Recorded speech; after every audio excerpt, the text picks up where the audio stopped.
एक महत्त्वाची बातमी, स्मार्ट सिटी योजनेला 1 वर्ष झाल्या प्रित्यर्थ उद्या पुण्यामध्ये पंतप्रधानांचा मोठा कार्यक्रम होणार आहे। पण या कार्यक्रमाच्या निमंत्रण पत्रिकेत महापौरांचं नावच नाहीये। महापौरांना पंतप्रधानांचं स्वागत करण्याचीही संधी देण्यात आलेली नाहीये। त्यामुळे महापौर प्रशांत जगताप यांनी नाराजी व्यक्त केली आहे। हा पुणेकरांचा अपमान असल्याची त्यांनी प्रतिक्रिया दिली आहे। दरम्यान भाजप पंतप्रधानांचा हा कार्यक्रम हायजॅक करत असल्याची टीका राष्ट्रवादी काँग्रेसनं केली आहे।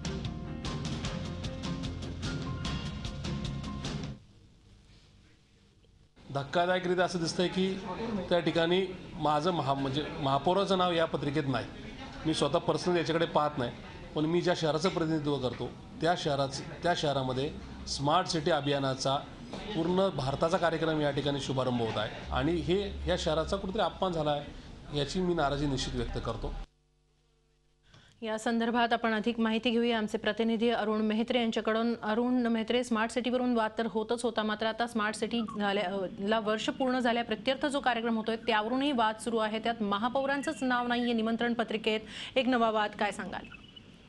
हेमाली, खरंच हा कार्यक्रम गेल्या 8 दिवसापूर्वी जाहीर झाला। त्याची तयारी पूर्ण जी आहे ते पुणे महापालिका करते। हा कार्यक्रम हा अर्बन डेव्हलपमेंट मिनिस्ट्रीचा असला तर एक व्यवस्थापक म्हणून पुणे महापालिका त्या कार्यक्रमामध्ये महापालिकेची भूमिका आहे।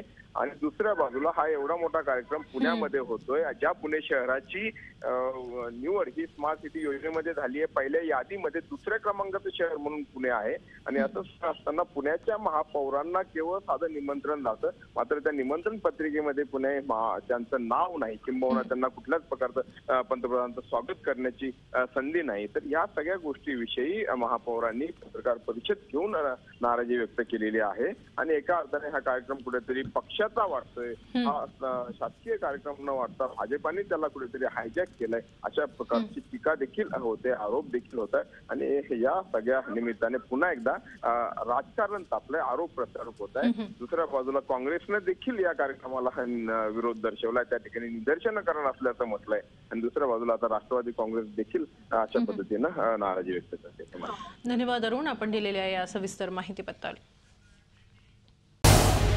झी 24 तास रहा एक पाऊल पुढे।